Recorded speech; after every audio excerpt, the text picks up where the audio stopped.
lying if I say I don't feel away, cause I feel away. But sometimes it takes time to articulate what the feelings say. So in the now I'm listening, trying to figure the sentence before the blunt start. Figure how this emotional labor then kicking the speed of my heart is about to go dark. At least that's what it feel like. So when I give the mind time to process. So leave this chair here. Thank you for that. Leave this chair here or strike the chair. Exactly. Yo, I even went to a priestess, waited for her to get to the love part. She said it's the age of Aquarius. Sounds if good. it feels right, then that's a good start. Bullseye on the board with the dart. A whole new course I'm really willing to chart. But first a few things that I gotta sort out, cause the one that keeps something this bright in the dark. Though her skin tone don't match my dark, struck me like a match how much we spark. Though our background contrast seems stark, don't want that to be a non-start. Not a non-start, but a couple false ones. Black on the play, little too often. No smoke, but a naga stay coughing. Ego saying put nail in coffin. Conclusions. Like an Hello, artist, everybody. to draw some. So we're doing a live taping today. So Bryce is going to start and stop several times throughout the show. It might feel weird to the audience, but our priority is the camera, so please keep that in mind.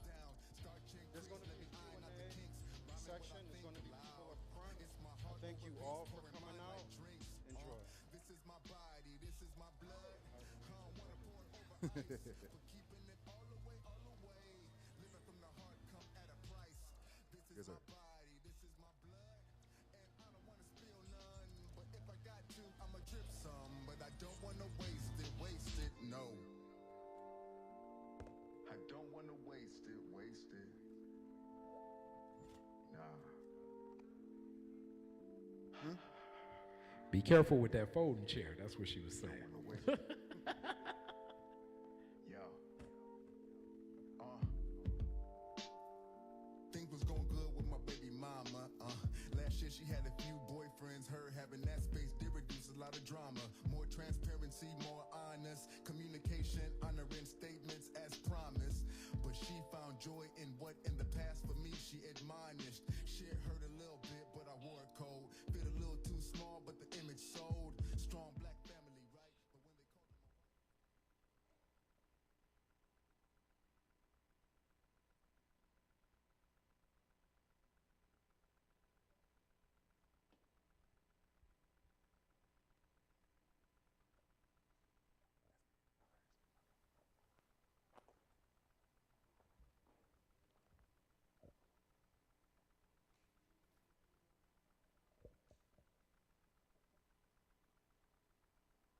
Definitely heard the word gentrification.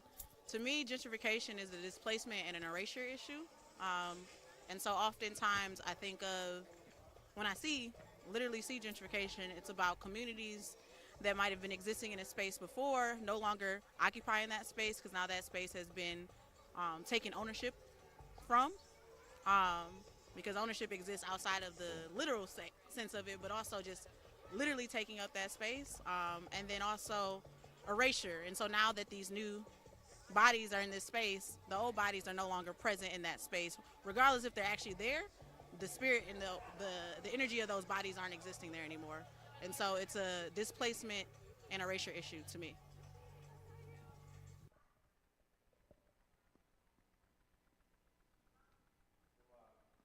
We are live. Peace. I am Bryce Detroit, and it is my honor to welcome you to Bryce Detroit's Culture by Design.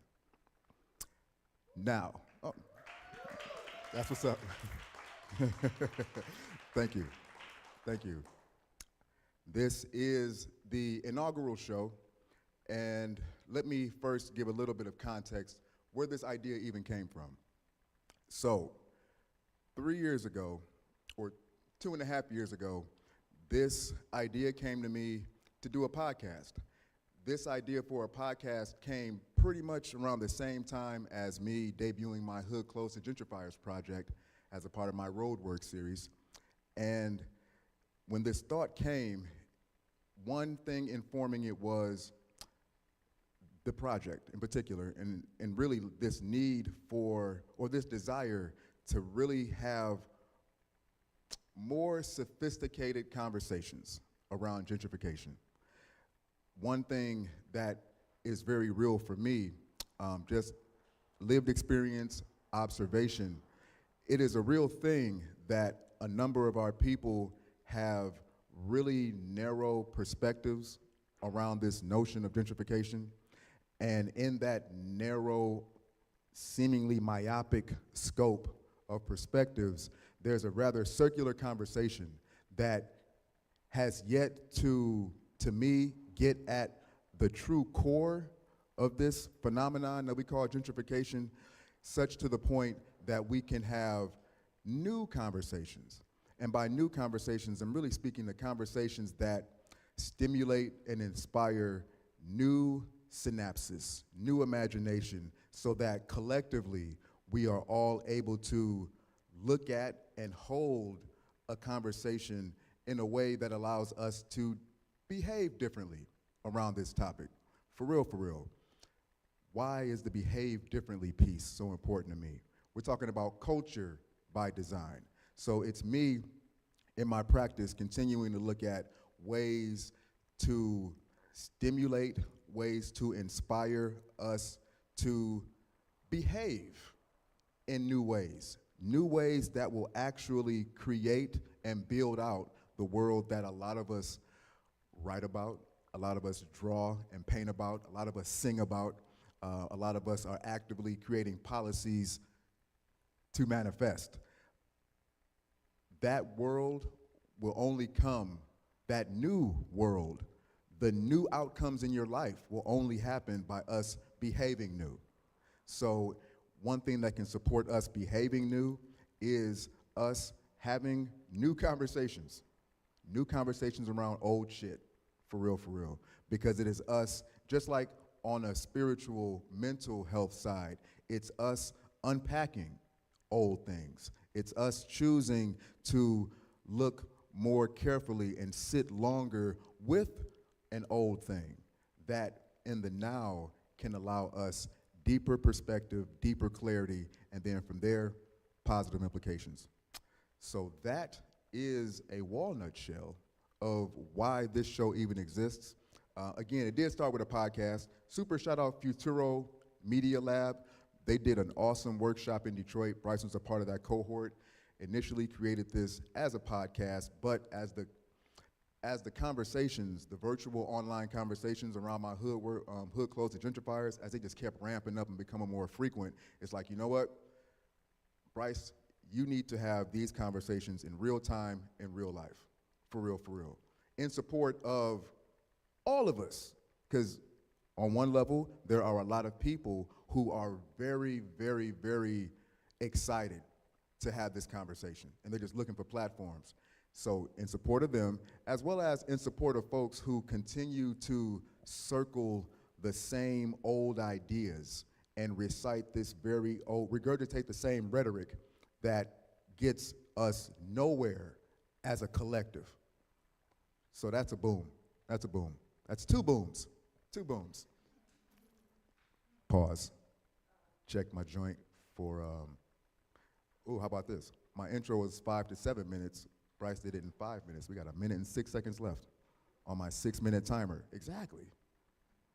And those of y'all who know Bryce, that's an achievement. Absolutely.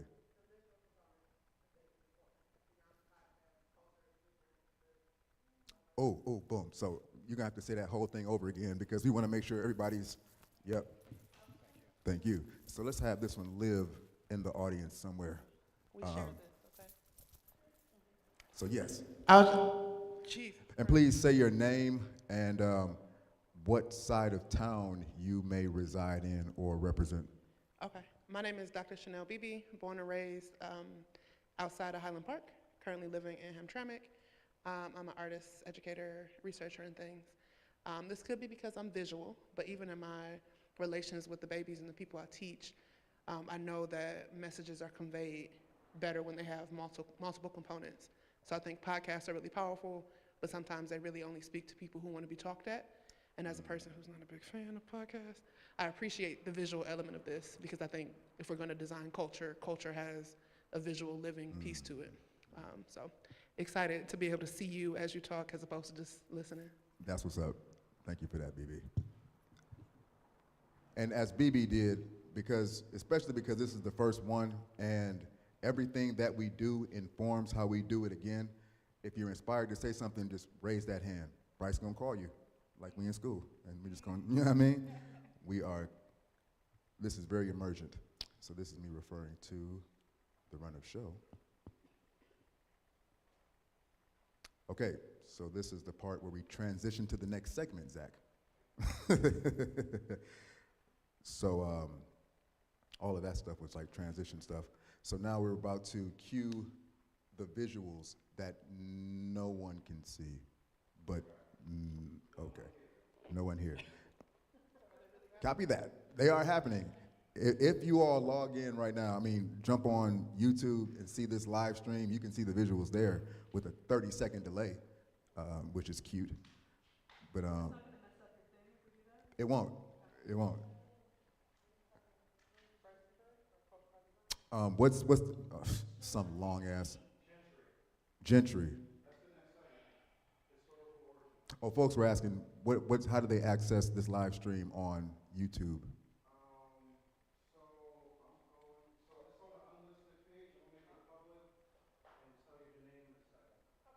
Boom. So yes, we are going into the Gentry. So this is going to be me beginning with reading some things. And then there are going to be some pictures that you also, you will see, because you're going to get the thing in this couple seconds. So yes. Set design, super sidebar. I'm excited in some future iteration of this to have more set design. Have been studying for some months, just old school talk show sets, so like Donahue, Oprah Winfrey, Ellen. It was like some throwbacks, the Sally Jesse Raphaels and the Ricky Lakes. It just took me back, like, oh, wow. But yeah, Oprah shit. Oprah went from like a one stage studio scenario to looking like mad nice. You know what I mean? Like she got a whole fucking, palatial estate as a set, which is pretty cool. But yeah, I'm looking forward to the set design. This is gonna be really dope. All right, because we're live streaming. So if any of my funders are hearing this and seeing this, yes, we have set design in mind. We have a bigger cast in mind. We have more technicians in mind. So yes, when you're gonna catch that proposal, you'll know why the number is what it is. Because yes, we got some good shit in the works. We smooth, Zach? Cool. Did you tell them the, Copy that. So we're both gonna be talking at the same time? Because this is me asking, did you tell them the name to look up on YouTube? So I just posted, I don't know if Facebook still calls it a wall. I just posted on your wall. Oh, okay. On my wall.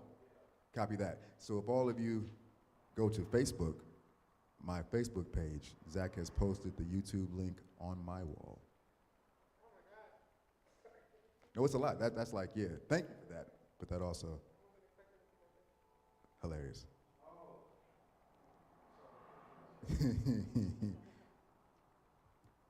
Okay, Gentry. All right, so we're a go for Bryce? Cool beans.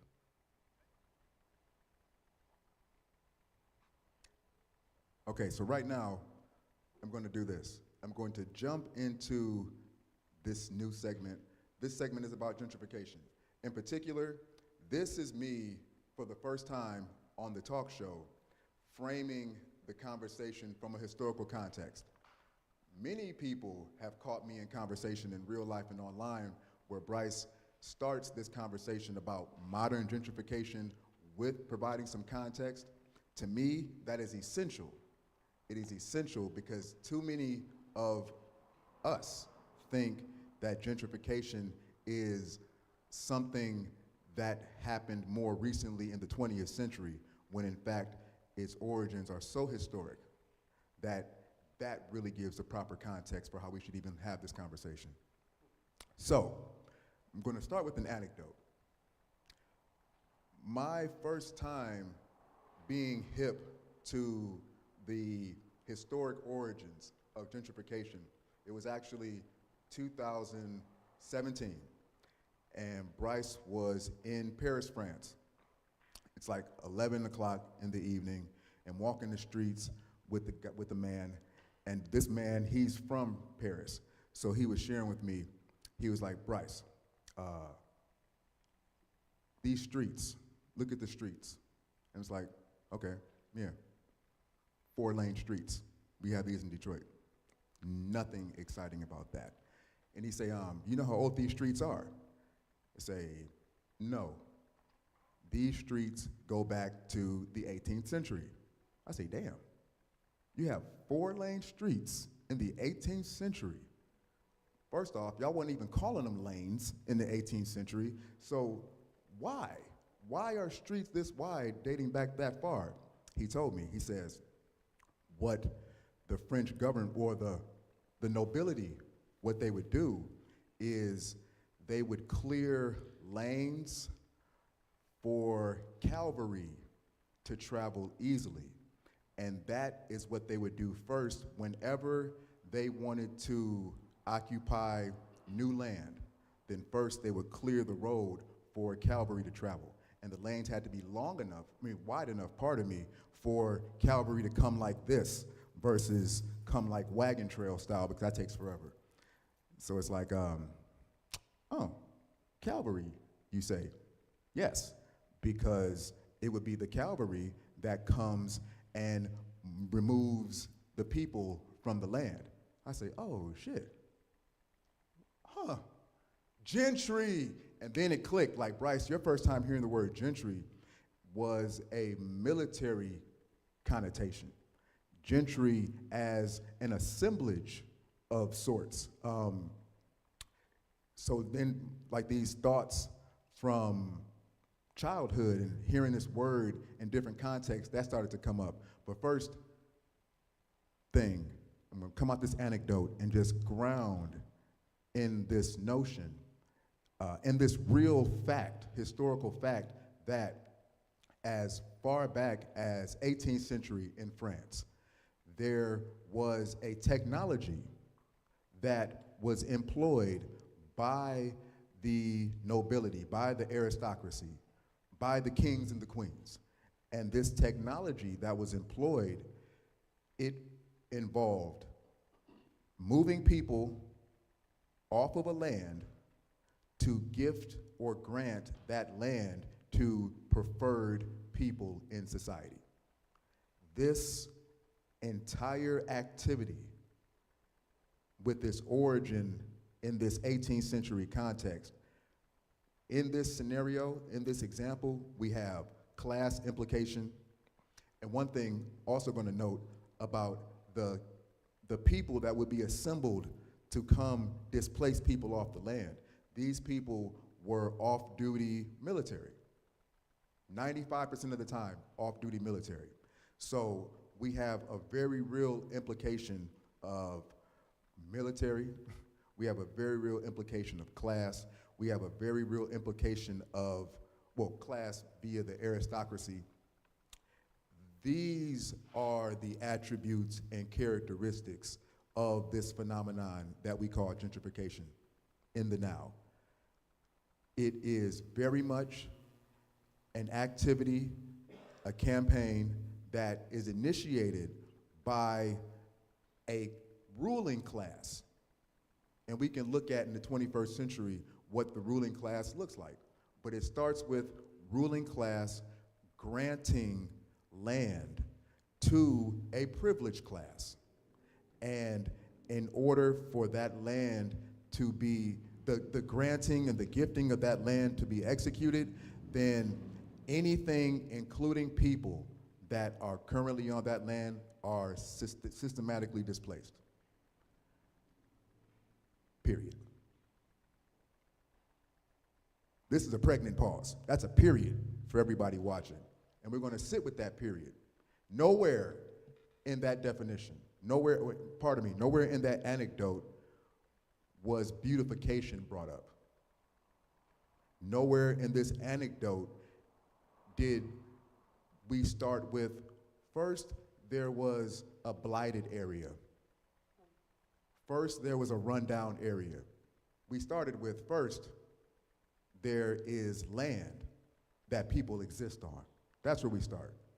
And then we move to, there is a ruling class that has determined that they want that land to go to some of their friends, period. And then we go to, there is a militaristic action that is initiated to physically displace people from land. Now, Bryce is going to pull out his phone, and we're going to read a formal definition of the root word of gentrification, which is gentry. It's very important for us to look at the root words and even go to the etymology of words, because, especially for the diasporic African and indigenous person, because these are not our words. Bryce, being aware in an operational level of how language is used in this society, not only are these not our words, but we also have different ways that these foreign words are actually used and applied in society. We have generally accepted meanings of these words, and then we have legal definitions of these words.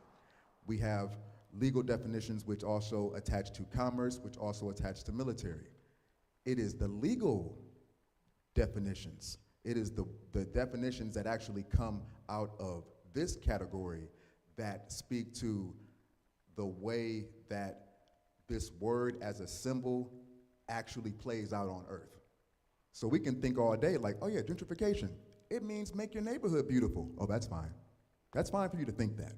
But gentry does not mean that at all, and neither does the word gentrification. Ain't got shit to do with beauty. Ain't got shit to do with it. You can choose to remain ignorant of the root word if you want. So that's why it's important for us to know the root words. So we're gonna look up this root word, gentry.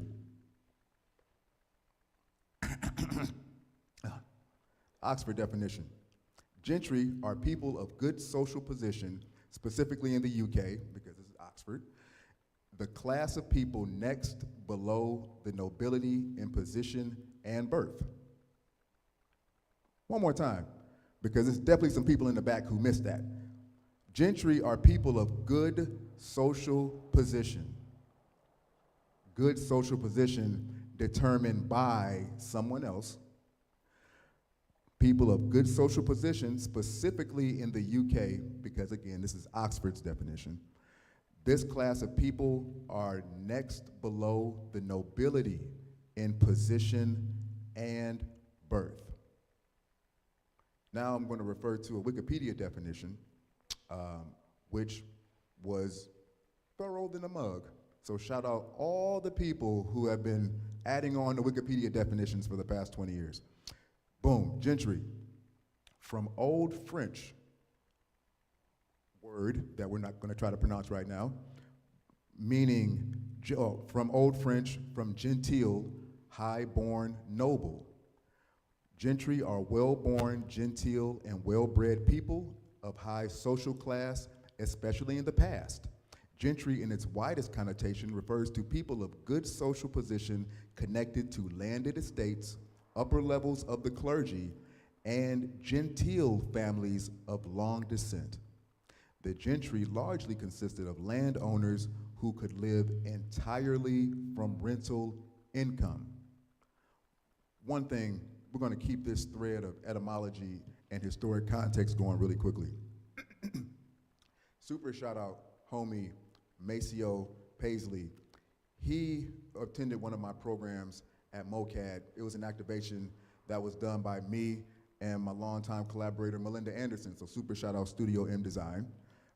In this activation, though, there was a performance aspect. Maceo, in the audience participation part of this performance, Maceo was like, hey, yo, I just want to uplift, like how you uplifted gentry, Bryce. Let's look at the word genteel and how genteel is a reference to a particular class, a particular lifestyle, the whole genteel society, which is 16th, 17th century France and all that. In genteel society, one characteristic of this society, one attribute, a characteristic on why they called it genteel, genteel speaking to the softness of a man's hands. What does the softness of a man's hands refer to or implicate? It means you ain't doing no fucking work. So it means that your entire life is funded to me, off gentrification of is the a labor of displacement and other an erasure people, issue. such to the point where your hands are And so soft, oftentimes because I you do think no of, manual labor. when I literally So see gentrification, it's about even communities in that might have been we existing in a still space have before, this no longer very occupying that real space, because now that attribute space has been of class. taken ownership from. Genteel society, a particular Because group of ownership people exists outside of the known literal for sense not of doing it, but also work, just literally taking up that known space. for And then the also entire characteristic erasure. attribute of And these so now people that these is new their hands are gentle bodies are in this because other space, people are the doing old the bodies work. are no longer present in that space, regardless if they're actually there.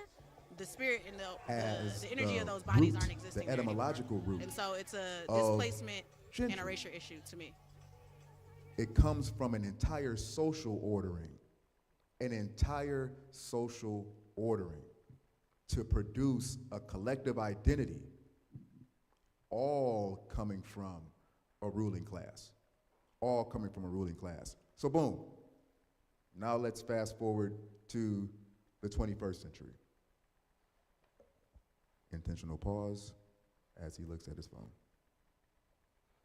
A run of show. All right, so that was longer than 4 minutes, Zachariah. Boom, so now we just jump right into the modern manifestation? And how are we syncing this up actually, like with you showing the live stream people the photos? Or did that happen? Cool, so is this a pause or does Bryce keep going? Audience engagement, I'm going to go to pre-recorded video next. Copy that. Before the audience engagement, I'm going to take a hydration break. Do encourage us all to hydrate or libate, whichever you choose. Anybody need a top up? I was going to bring it to him.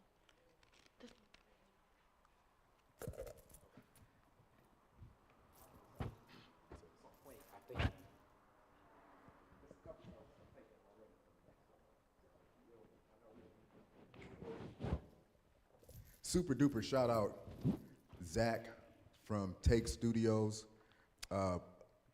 In the land of new, feel free to clap. Feel free to clap. Yeah. Or Zach and Jason representing Take Studio. So in the land of new media infrastructure, Zach lives in the film and TV land. One of his missions is to, bottom line, bring original content. He acknowledges, just like Bryce, we need new content for many cultural purposes. Also, we need new content for economic reasons. What are the economic implications of producing new content? Workforce development, self-determined economic development, a thriving creative economy.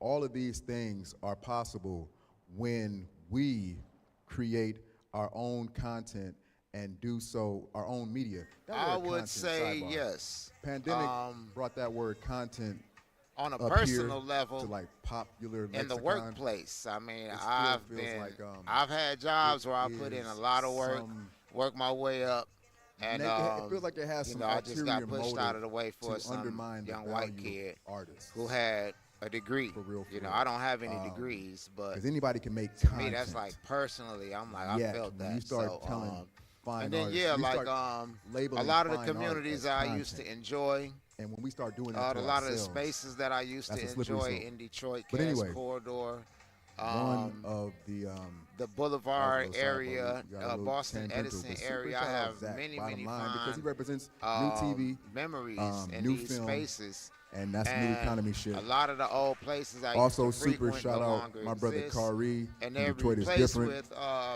with Holding down they've been the audio piece. spaces have been Kari created has in an their entire place media that I platform definitely with don't Detroit feel is welcome different in. that has been a launch pad for over a dozen Why don't I feel welcome? Detroit-based podcasts. One of which, The a prices, super popular one, for the one. Piper Carter podcast. It price which is it price approaching you almost out. its 200th And then episode the type energy, shit. the attitude. You All can types of feel stuff. if somebody wants you in The that reason space that or Bryce not. is uplifting this, Like these I'm an OG, brothers you feel me? and I'm almost their 50 years initiatives, old, so organizations, I'm well is traveled. I've because been the my only entertainment black justice person in framework many rooms of real throughout my life.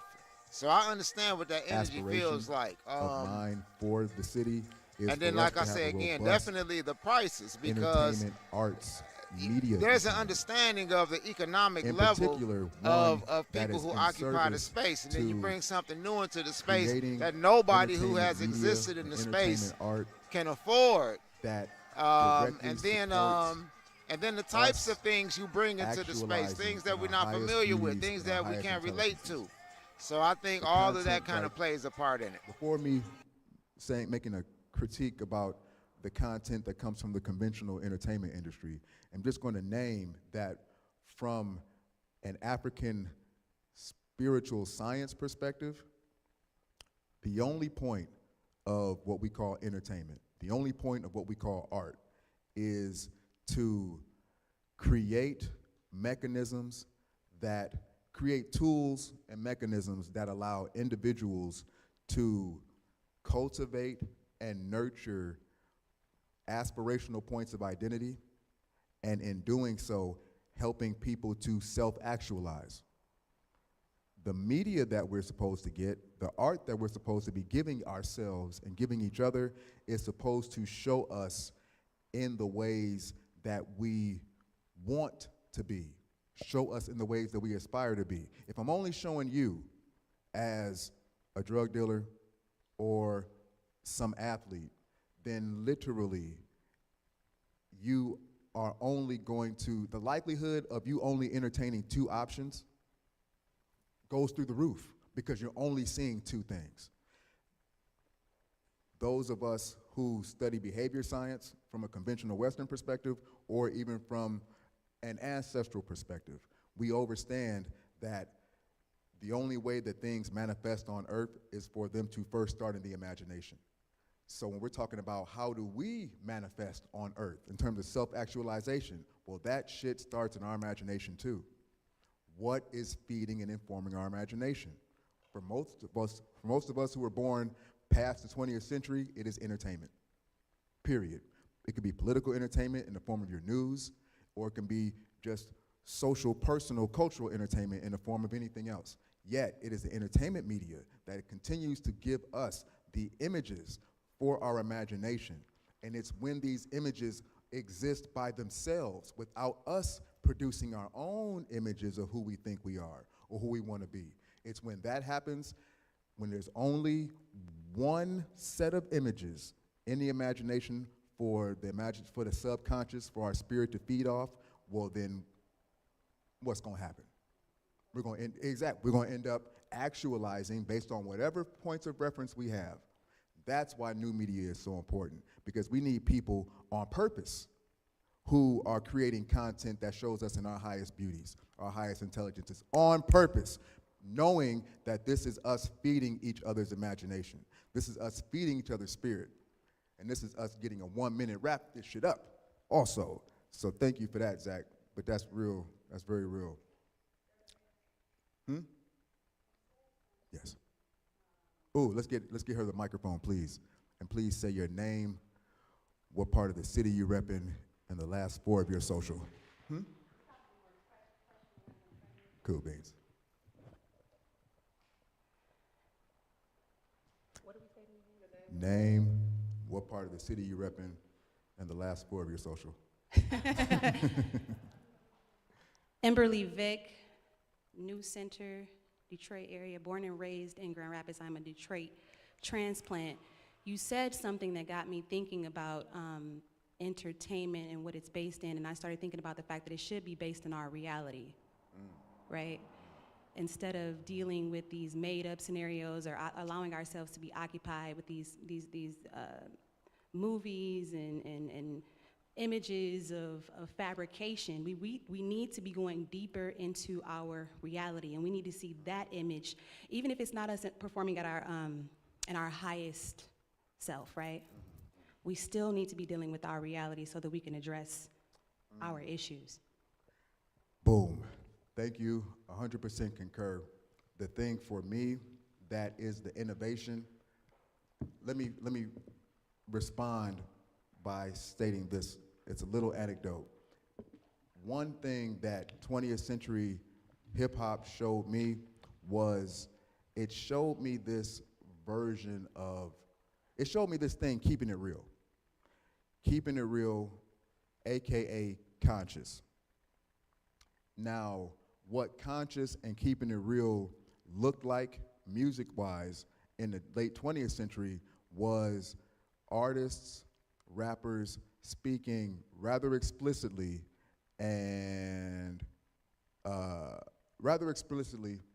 about their social circumstances. Very honestly, very authentically. The thing is, though, and this is from a spiritual scientist, the thing is, when all of that activity was happening, as authentic as it was, as genuine, as much of a real lived experience as it was them reinforcing certain points of identity. And me keeping it real, I'm speaking from the point of the victim. I'm speaking from the point of the criminalized. I'm speaking from the point of the marginalized. Yet, I don't see this. I don't see that I'm actually rooted in a particular point of identity that is not my true self, but it's a social construct, and it's me as the griot speaking, emoting from this place. Yes, we're doing it in love, and we're doing it for all the right reasons, yet it was this absence of the awareness of what character are we actually performing from.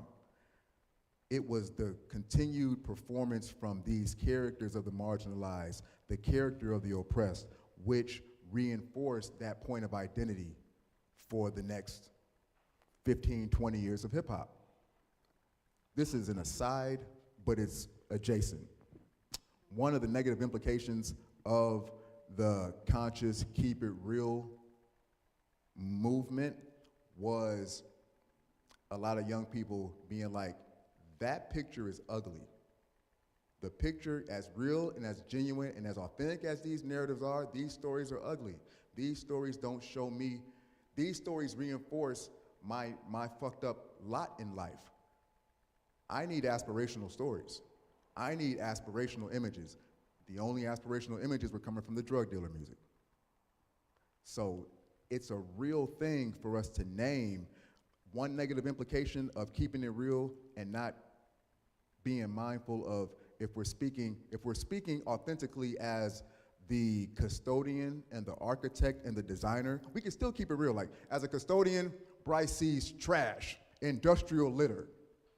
We're talking about the industrial litter because we're a custodian, and that shit's unacceptable. Or is it, yo, they keep doing shit in my neighborhood, they keep throwing trash in my neighborhood. Man, it's like whenever, or am I a victim now who's dumped on, who's oppressed on? So that's the same realness, yet being mindful of what character are we? Because it's the character that is going to inspire. When we're watching movies, we're watching a character. Everybody wants to see the hero. Everybody wants to be the hero. So that's some ancestral literacy. The word hero comes from an ancient African word, heru, H-E-R-U, and it speaks to a particular archetype and also an ancestor.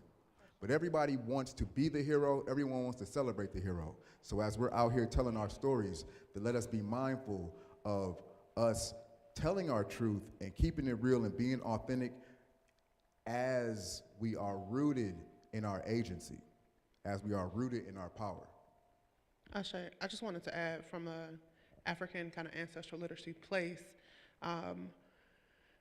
there becomes issues when the storytellers are not trained in how to tell stories. From an African perspective, every truth and every moment is informed by past, present, and future. So when you're missing one piece of that, the story becomes incredibly dangerous. And I think a lot of times it's been easy and profitable for the powers that be, the power that decide who gets to talk, to focus on people who really just have a present story, or people who have a certain version of the past story. But that aspirational piece you were talking about, I think, is really, to me at least, the crux of entertainment justice, which is to do it all in a way that is conscientious, that is aware, and that is also creating this imaginative space. Because I think we've seen, especially since the pandemic, almost too many super real, this is what's happening right now, with very little agency. Natural, because it does not feel like we have agency. Natural, because I think psychologically you do need a place to vent, a place to be like, this is terrible, this is what they're doing to us. And also, keepers of culture, keepers of cultural perpetuity, their job is to hear that, see that, elevate that, and also push that into a place of what would you like to see. And I think as we talk about like gentrification, it's really easy to talk about what's wrong with it, why it doesn't work, what the problems are, but it's harder to be like, this is a process that we would like to see. This is a process that we would like to create, which I think is kind of the point of what we're doing today. It is. Okay. Ashe, thank you for uplifting everything you did. That is the work. The work is doing the new thing of having a slightly different version of the same conversation, looking at a thing from another vantage, and this is me naming that there.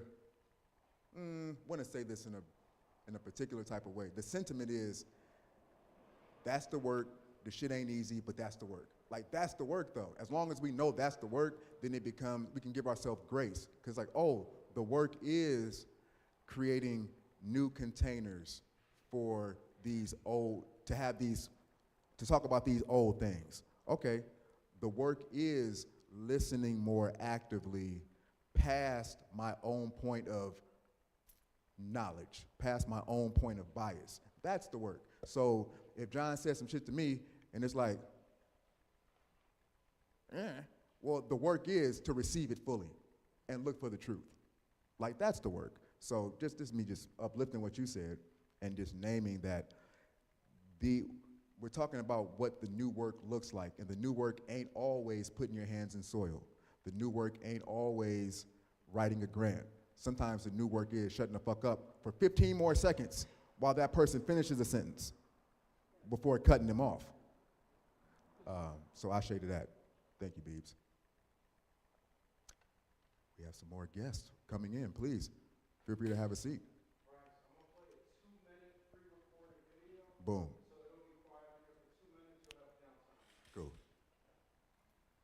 Y'all gotta let me know if my lips getting that white shit. Y'all gotta say something. Don't have me up here now looking crazy. The implications of consuming versus producing, and also being distracted by false narratives. I would say yes. On a personal level, in the workplace, I mean, I've had jobs where I put in a lot of work my way up, and I just got pushed out of the way for some young white kid who had a degree. I don't have any degrees, but to me, that's like personally, I'm like, I felt that. So, and then a lot of the communities that I used to enjoy, a lot of the spaces that I used to enjoy in Detroit, Cass Corridor. For the next conversations, we may end up running back the Boulevard area, Boston Edison area. I have many fond memories in these spaces. Gentrification and us-led a development lot of as the we old need places I used to frequent no longer So that's just me exist. saying that. And they're replaced with not necessarily a one and done. One- there've been only reason to start talking spaces about have been created in their place that I One definitely don't feel welcome point in. of this show is to really have Why full don't I feel conversation. welcome? Not one-sided. The prices, Everybody on the same- for one. They price you out. And then the energy, the attitude. you can feel if somebody wants you in that space or not. Like I'm a OG. You feel me? I'm almost 50 years old, so I'm well traveled. I've been the only black person in many rooms throughout my life, so I understand what that energy feels like. And then, like I say again, definitely the prices, because there's an understanding of the economic level of people who occupy the space, and then you bring something new into the space that nobody who has existed in the space can afford. And then the types of things you bring into the space, things that we're not familiar with, things that we can't relate to. So I think all of that kind of plays a part in it.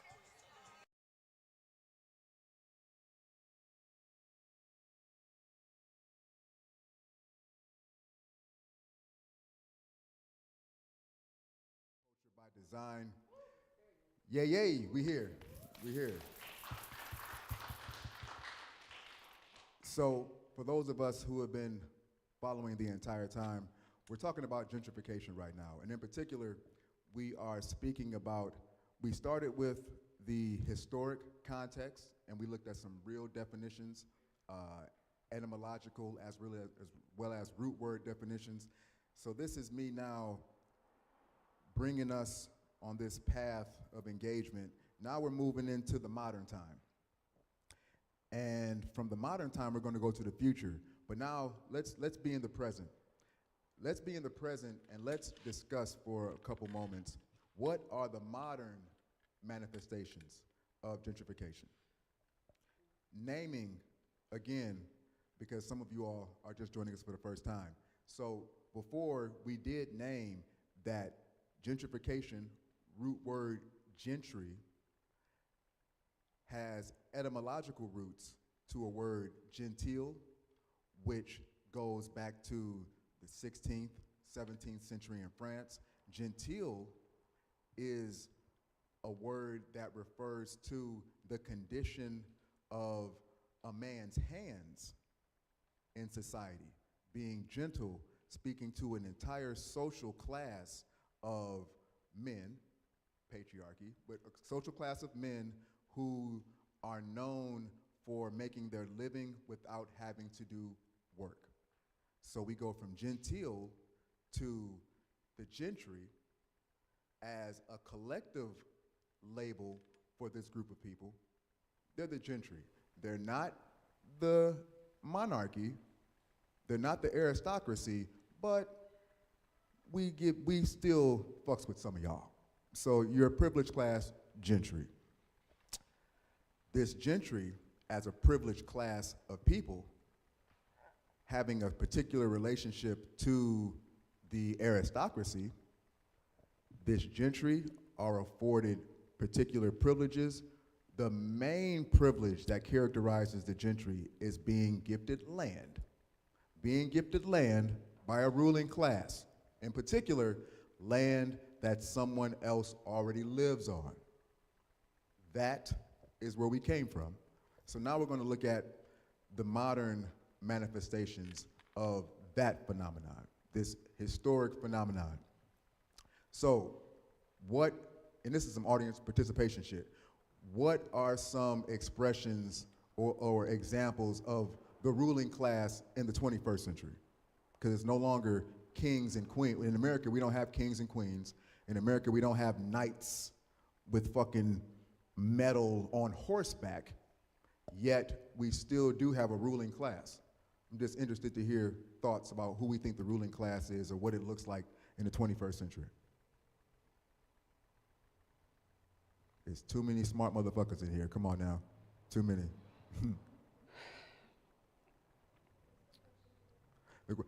What do you think the ruling class is or looks like in the 21st century? Who do you think the ruling class is in society? I'm just gonna, the wealthy and politicians, government. Okay, so we got the wealthy, parentheses, politicians, government. Yes. Boom. Okay, landowners, developers. Boom. Oh yeah, we got it. Right. Dr. Angela Wellman, and I recently moved to Detroit uh, 2 years ago. Right now, I guess I'm repping North Rosedale because that's where I live. I don't know that I would necessarily, but that's where I live. I'm really repping Kansas City, Missouri, which is where I was raised up and became the woman I am with the thoughts that I have.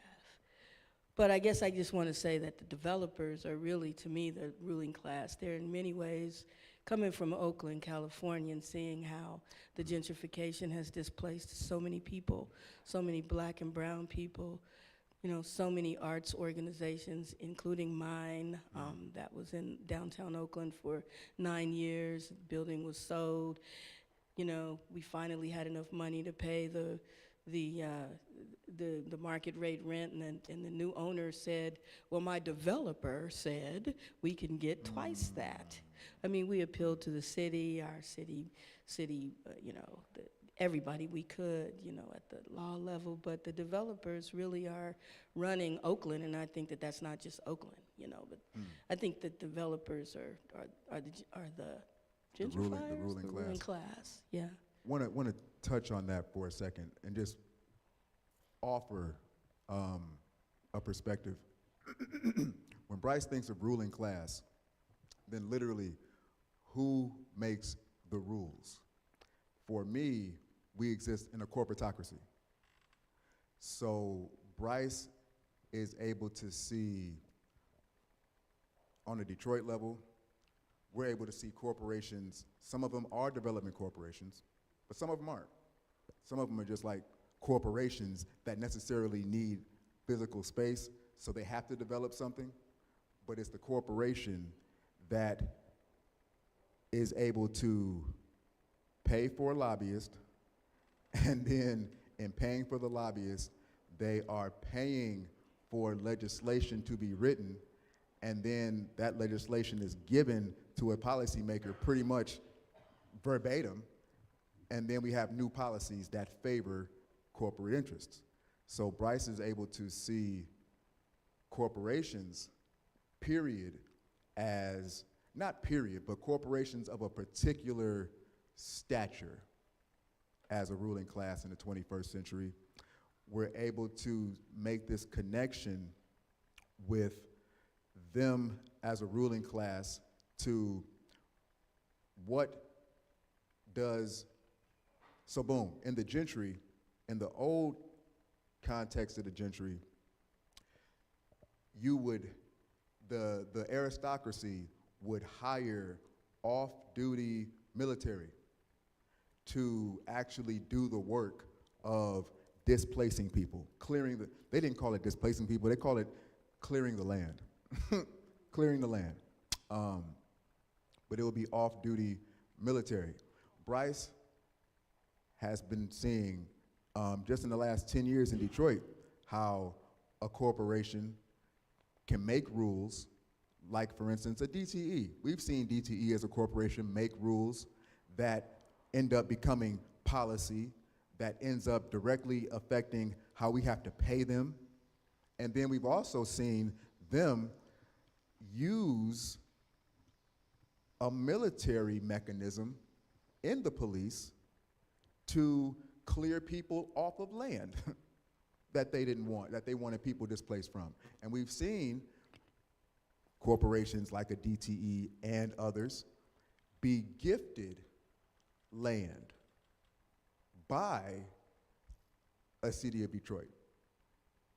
So for me, I'm just have been making my own lines like, okay, well you have this, okay, you got the corporations up here, they can make rules, they can pay for laws, copy that, so that's a ruling class. They can hire cops, they can hire police to protect their private interests, okay, so that's the military connection. And in the case of DTE, or in the case of a privatized water system, that corporation can reach out to this military mechanism, police, and they can get people cleared from their homes. Okay, And then what happens with this land? This land now becomes available for someone who is considered of good social position. And in a white-centric, white as a ethnic racial construct, white-centric society, we all know what good social standing really means. White body. So just had to put that white body. We all knew what it meant, but just for the camera, for the TV of it, we had to actually say it. So boom, we got some audience. Yeah. You gotta say your name, brother. Who are you? Ife Best. There we go. The ruling class is whoever is in charge of molding the minds. So the teachers, the musicians, the artists, that's really who's ruling, because that's who the children are looking at, and that's who they're listening to. Yes. So until we get into that and control that, we're gonna be right where we at. Okay, now see, that's big facts. That's all day facts. Now, one thing that I'm gonna do, for me, what you just uplifted, that is an ancestral truth, period. It's also a great catalyst for its own conversation around culture. As it pertains to this particular topic of gentrification, then am going to look at the ruling class, because yeah, we get you, teachers, anybody that can inform how you see yourself and how you behave. Yet, in terms of this particular conversation, which is really this, we need to name the overarching umbrella of capitalism. Gentrification only exists because of it only exists in a capitalist, in a society that has classism and capitalism, because you got to have a classism and a capitalism.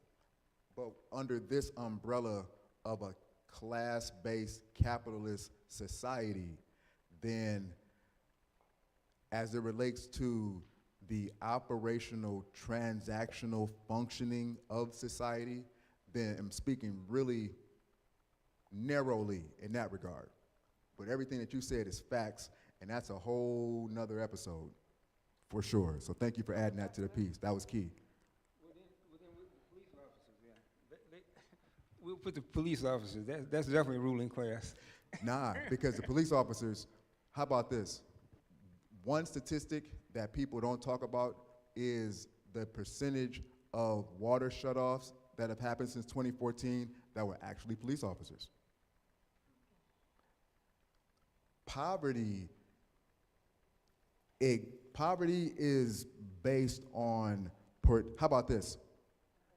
We have jobs, entire occupations that directly correlate with socioeconomic standings. Police officer is one of them. Unfortunately. Teacher, I ain't gonna say unfortunately, fuck the, you know what I'm saying? That whole construct, overseer ass shit. We know where that comes from. So yes, unfortunately, teachers though, there are a lot of people whose jobs actually, they may have some type of power or influence in real life, like a teacher does have power, does have influence on self-image and self-identity, yet a teacher does not, in capitalism, make any rules for how society functions. A teacher will get their house taken too if their water gets shut off. So that's all, just for the people who are watching, everything that Ife is saying is correct, yet we're just being intentional about keeping this conversation within this container. And it's a very, I mean, in real life, it's very mundane, and it's very base in terms of on earth as an idea, as a concept. It's not high-minded, yet it's necessary for us to apply high-mindedness to this very base subject.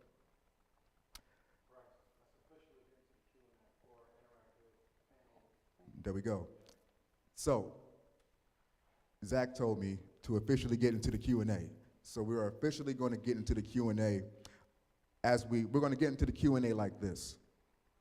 We have effectively looked at the historical origins of gentrification, and we have begun having conversation where we are identifying and naming the modern manifestations.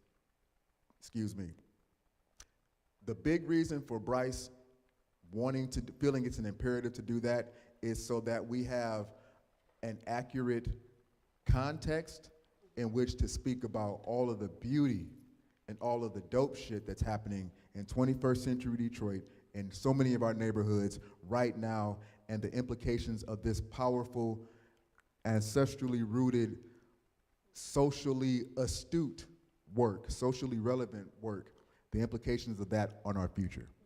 So we're going to definitely keep this conversation going, but right now, want to make sure that this conversation is going how it needs to. So yes, this is the time where we're really in back and forth active conversation. Any inspired thoughts, questions, anything, it's the time for that right now. We here. So I just want to invite conversation about tax abatements into the space. Because when I think about attracting this gentry class, that has been a major tool to attract people of a different social order. So for example, transformational brownfield plan, District Detroit, I believe there's another one that's coming online, Henry Ford. I was reading some of the legislation just yesterday, and what makes tax incentives useful. Can you stand up for the mic, for the camera? Yeah. Tax incentives are not useful unless people move in from outside of the state. So we are trying to attract people from outside of our social order, right? People, I believe there are people actually even competing for people right now, because there are some states that raise the taxes on the rich, right? So we've seen this mass exodus from certain states. And so now you see a change in our legislation where we're relaxing some of the guidelines and the transformational brownfield plans. And so I was reading this and I'm like, what is the purpose of this? And then I went back to my council days and I'm like, okay, so we're trying to attract people from outside of the state. And so when I thought about what you said about the nobility being the ones who were ushering in the gentry, it's being funded on the backs of Detroiters, right? Because those are taxes that are not going to our libraries. Those are taxes that are not going to the schools, right? They're now able to collect, I think, income taxes and property taxes, all these other taxes that are going to the developer. So then who is ushering in the gentry? That's why I said I want to invite this. Is it us? Are we the ones doing that? Unbeknownst to us, but is it us? Please jump on that. I can see you. Okay. I think the major function of the violence that has been perpetrated on American society in general is how little our educational and communal systems give us to be able to impact what is actually affecting us. So yes, in a way, and in the most important ways, we're ushering these things in by not knowing where to go, not knowing who to talk to. However, that ignorance is not entirely self-created, right? Our lack of understanding around tax laws, how councils work, how these things happen, is kind of intentional. Now, be it intentional by the people who are currently in office or intentional by their forefathers, it doesn't really matter, right? Because the impact is the same. And I think the reason why we haven't been able to see the influence from our teachers, from our elders, from our entertainers, from our storytellers become real is because a lot of times that influence lacks the systemic awareness needed to do something about that. So for me, it's been really important to connect with different types of knowing and different types of being. because our educational system is set up such that you pick a discipline, you learn that discipline, and then you start working and you realize, oh shit, there's other ways of thinking. But in reality, like, all of those ways of thinking have always been talking to each other. And I think a lot of what is necessary within entertainment justice, but also within conversation spaces like this, is how do we translate our very niche discipline knowledge into how stuff works and what's happening into something that people can do something about.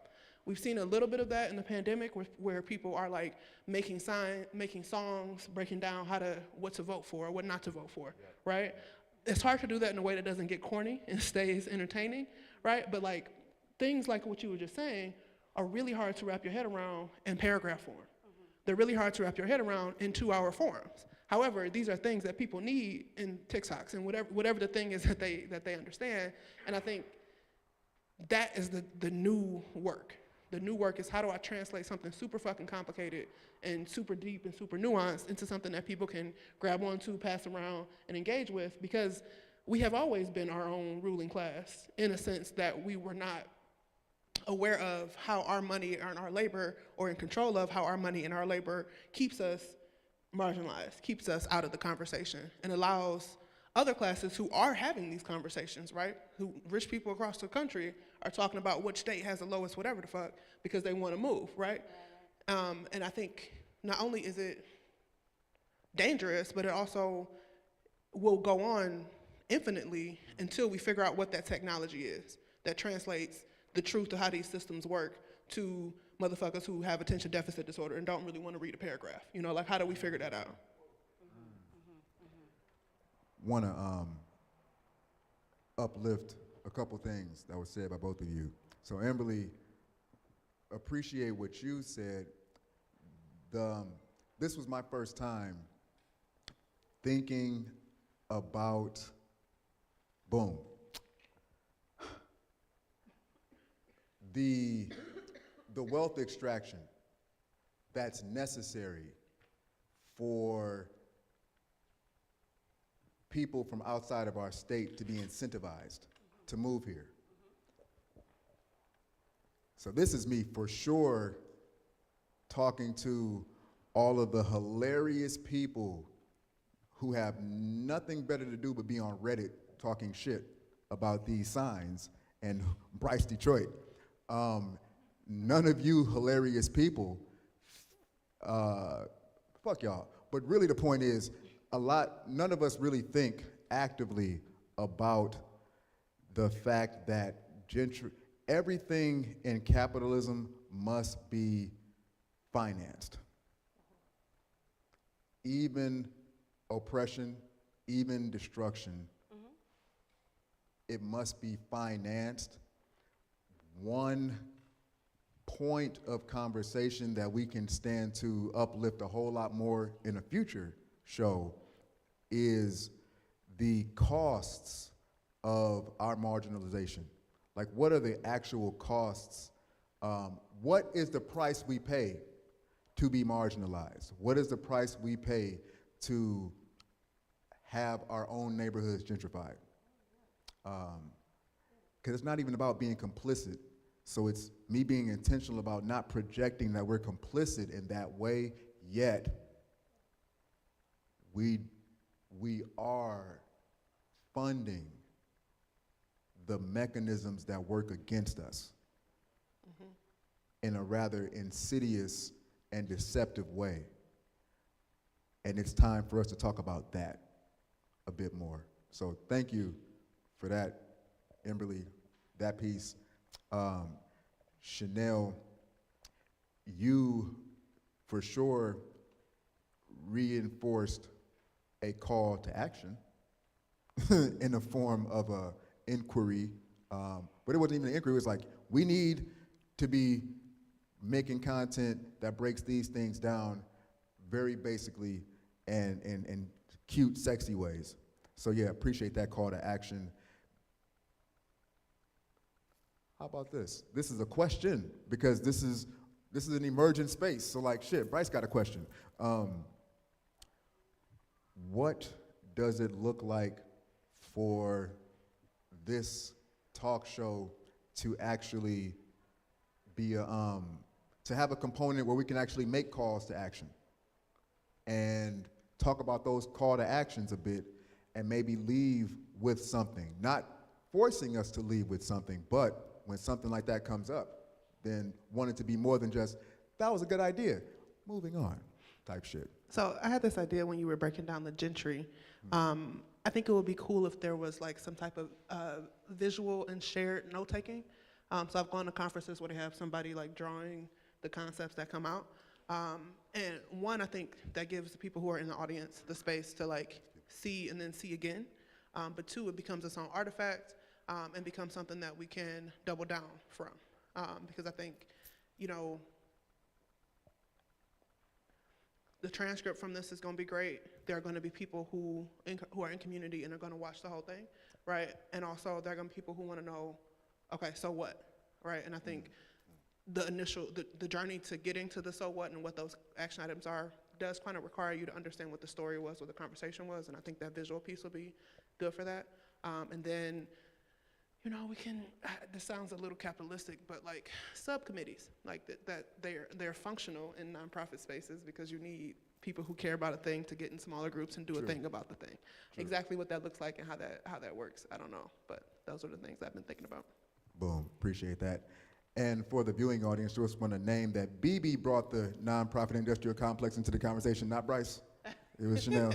There are some practices from that complex. I mean, all these complexes have big facts. Beautiful practices that work. Says the guy Even the who military. has a nonprofit. So yeah, we totally get it. We've started nonprofits all over the place. So yeah, not talking shit about that. But thank you for that. Any other thoughts? Let me look at my director and ask, where should we be right now in this? Oh, we're smooth. All right. Which we're doing. Copy that. Emberly. Space. For me, it's providing space for people to share their expertise in a forum where this information can be disseminated to those who the information that may not be common to. I know I brought up transformational brownfield plans, but just opportunities for people who hold certain information that the vast amount of the majority of the public may not be familiar with. Just providing a space for them to share that and for people to receive that. So, would you all who are here right now find it valuable to have an episode of Culture by Design that's kind of focused on that, more like going in deeper into the weeds? Various topics, but in particular, so like for me, clearly it would be city council, right? Tax abatements and different things, legislation and all of those sorts of things. But other people may have other areas of expertise, right? So agriculture, whatever the subject matter may be. Gotcha. I just think that a forum for them to share that with the public would be great. And for it to be like, you know, encapsulated and yeah. Boom. Okay, there may be a subcommittee forming with Chanel and Emberly on it. Just naming that, And we got 3 cameras, all documenting you.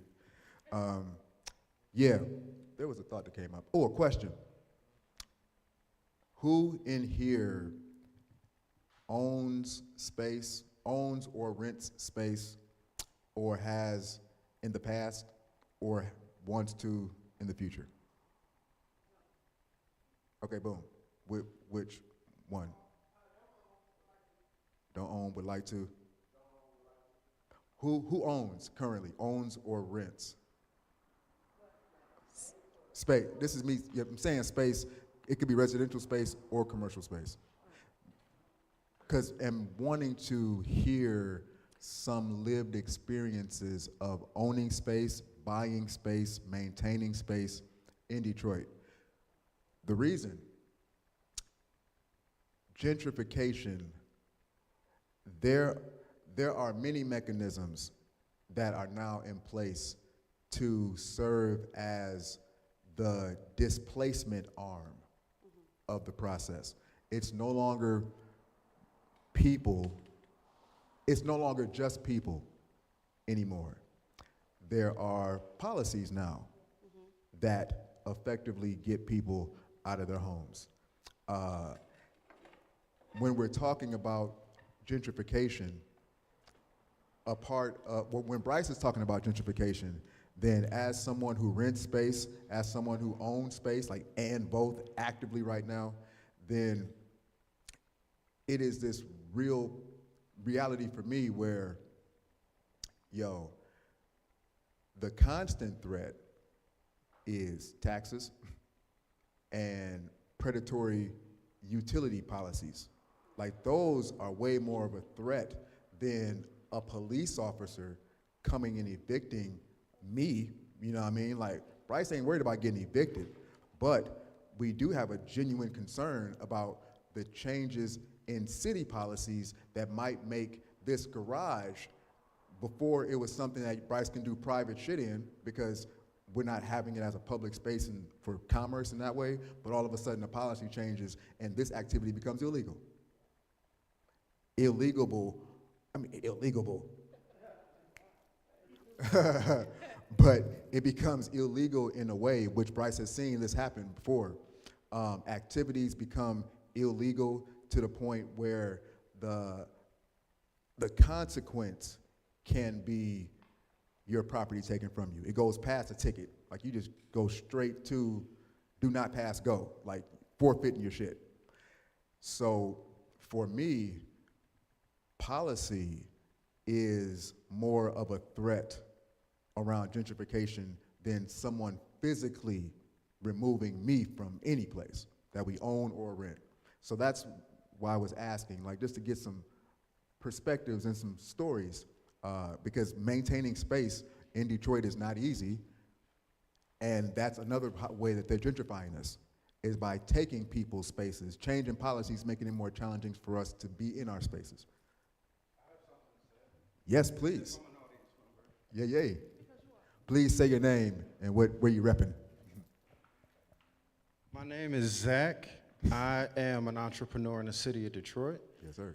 So I'm originally from Philadelphia. I moved here in 2012-ish, 14, I think, the year Duggan got elected. I lived in Woodbridge for 8 years, loved it.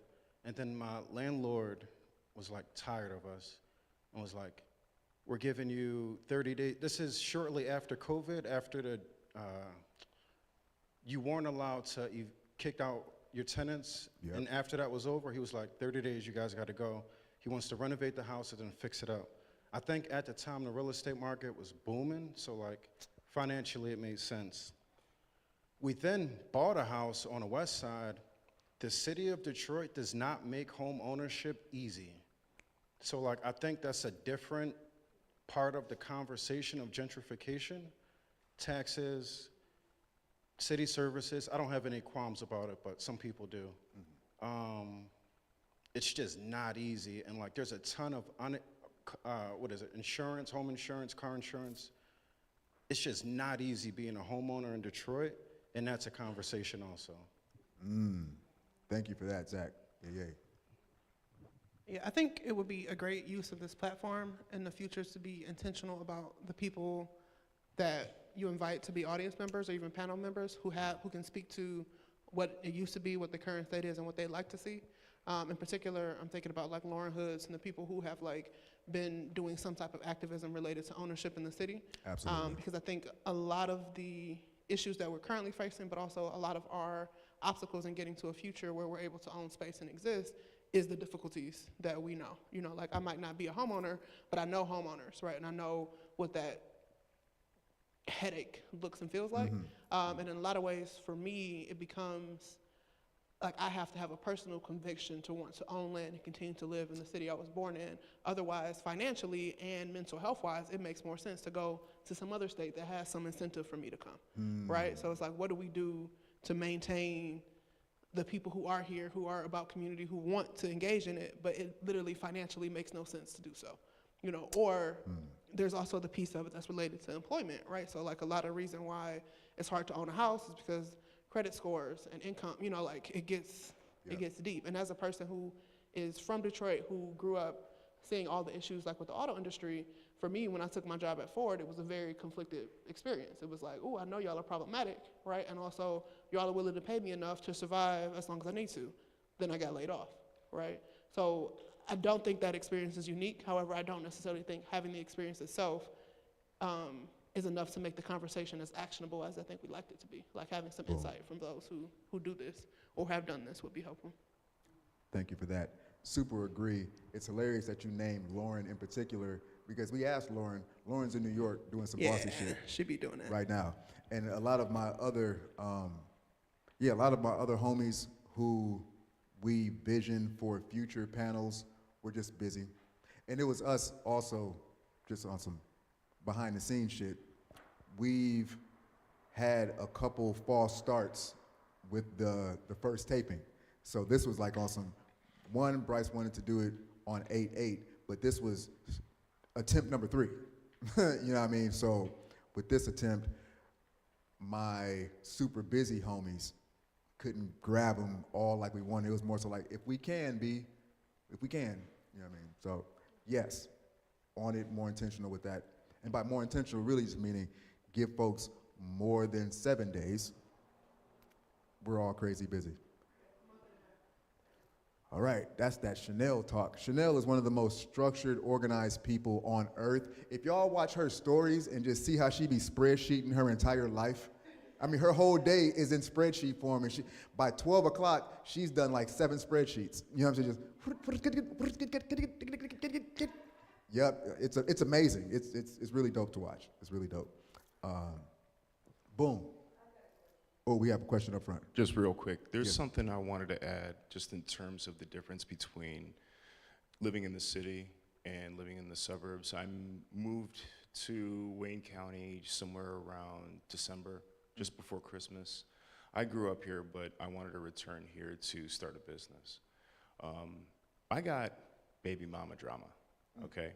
And so I've been through the court system in Oakland County and in Wayne County. And I thought there was a very interesting distinction that was made by an Oakland County person who was criticizing me for taking my child to Wayne County.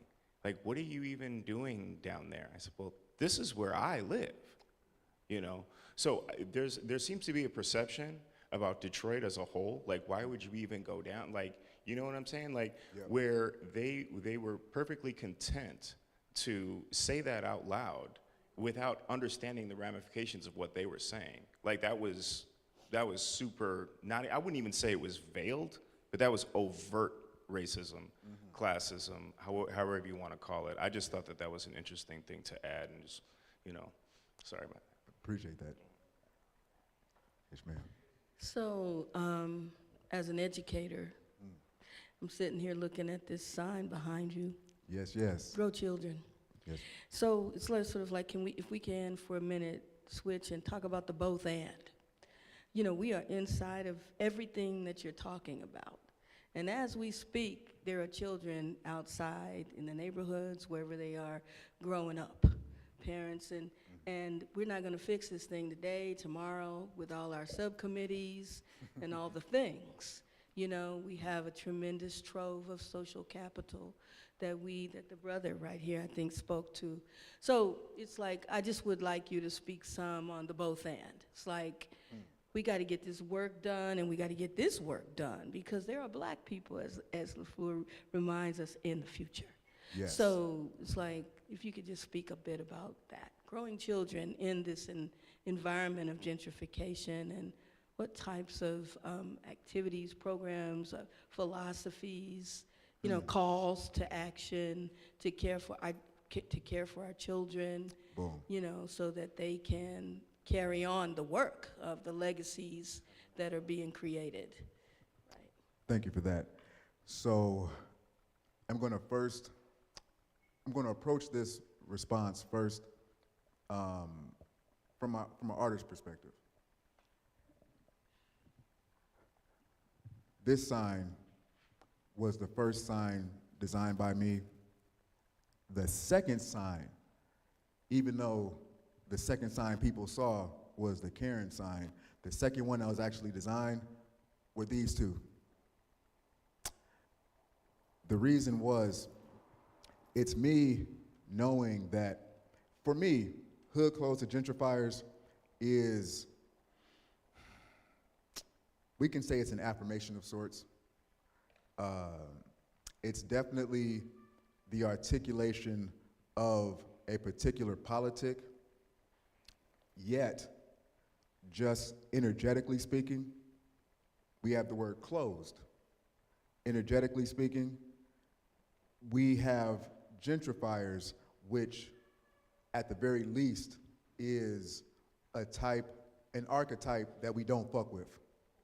So as affirming of a particular politic as this sign is, for me, energetically, spiritually, it's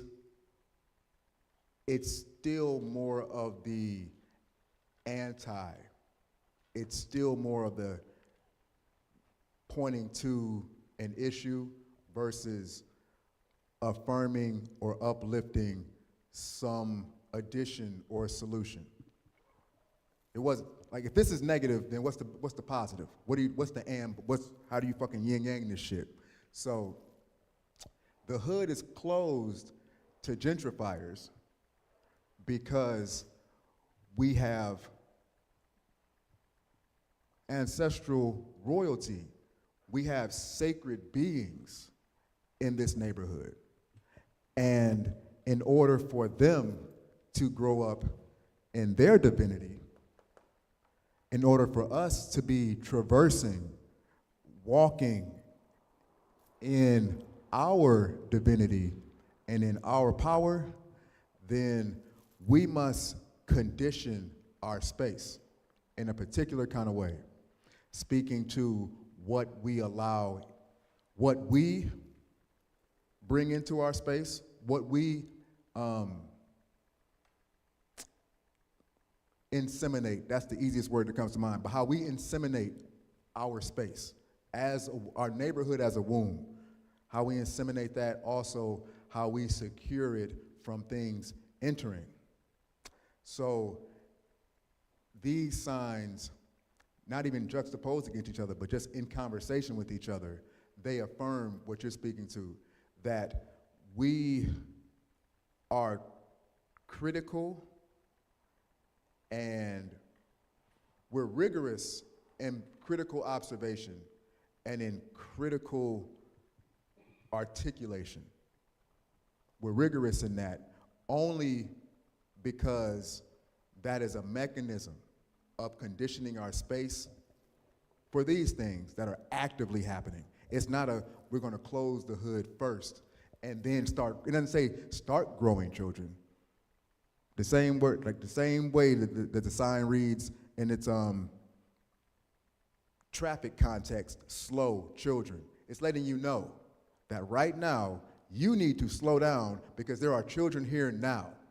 Right now, we are doing that. So that's my immediate artist response to what you're saying. Could definitely go, how about this? We can go more in the weeds as a family about the look or the many different looks of the and both. Yet just wanted to name that this, just on a semiotic level, like this does represent an and both. It speaks to that yin and yang of we're conditioning our space, warrior shit.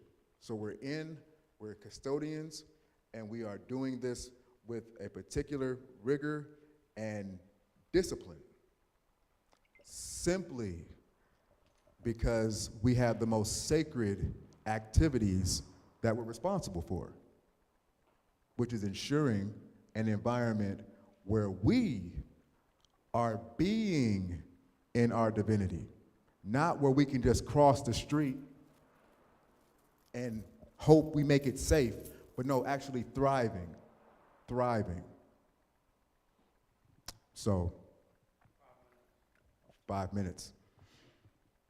I'm going to take a hydration break before we close this thing on out. While you doing that, as far as Zach was talking about the insurance rates, it doesn't seem like anybody is going to do anything to resolve that, but we all have friends that live in the suburbs, so I think that we should all get with those people, and it should be at least 10 people per house, and that's going to be our primary residence when they ask. See, insurance companies are kind of tricky. Like they refuse claims and they'll use the act of God, but shit, everything's an act of God if you go in there. But they have refused claims like those hailstorms. They say they're not paying that because that's the act of God. And I was like, wow, it seemed like some black attorney would challenge this. And just like the redlining, quote unquote, that they do with insurance here. So I'm saying I have no problem with putting my car in somebody else's name to get those half insurance rate. I'm saying because it's fucked up. It really is. The other thing is we don't even have any place to go to the bathroom. That's how you know this city is raggedy. We don't even have any place to go to the bathroom. There's no gas station in the city of Detroit where you can go to the bathroom. And that's a basic need, and that's something that we don't even address. That's something we can change. Thank you for saying it. What comes up for me immediately on that last thing you named is it has to do with the privatizing of, well, it's like, it's one point about corporatocracy and how corporatocracy continues to inform and implicate the built environment, and it's another about, this is a nuance, but in the 20th century, there were certain commercial amenities that functioned as public commons. One was restrooms. You can go into a restaurant restroom, a gas station restroom, without being a customer. So for me, that's like, yeah, you have this commercial amenity, yet aspects of it function as a public commons. As society, not we, but as this society has devolved towards hyper-capitalism, then those, what were once public commons aspects of these commercial amenities have gone away. So now it's like you got to pay for these things. To me, that's a nuance and uplifting from what you said, and if there is something that we can talk about there, in particular, well, the way that it speaks to me would be, Bryce, make sure that as you progress and advance in enterprise, be mindful of things that should be in the public commons. And make sure that you're not commodifying things that should be public commons just because they've been commodified already, and it's the norm now. Because Bryce could easily be like, yeah, you got to pay to do this, you got to pay to do that, because it's the norm. Yet, you shouldn't have to pay to receive culture. Now, pay for art, you know what I'm saying, but for culture, you shouldn't have to pay for something that supports how you actualize on Earth. Yeah, thank you for that, though. That's a strong point. In the land of strong points, many more will be made if we do not close this thing on out. So this is me officially. Boom.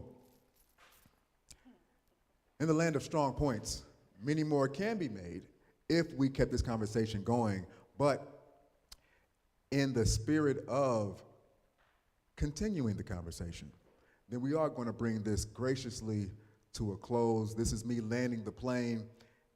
First, would like to say gratitude, a gratitude statement to each and every person out there who's viewing, each and every person here for participating, bringing yourself, engaging.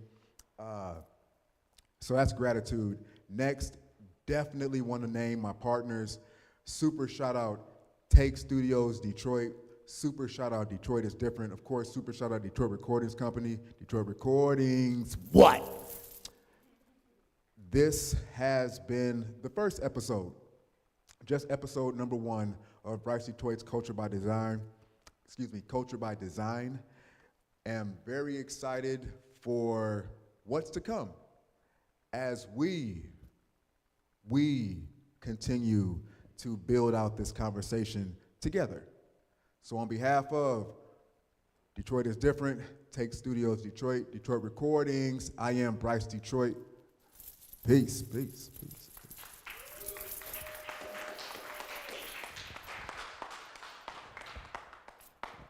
Thank y'all. We did it. We did it. Hey.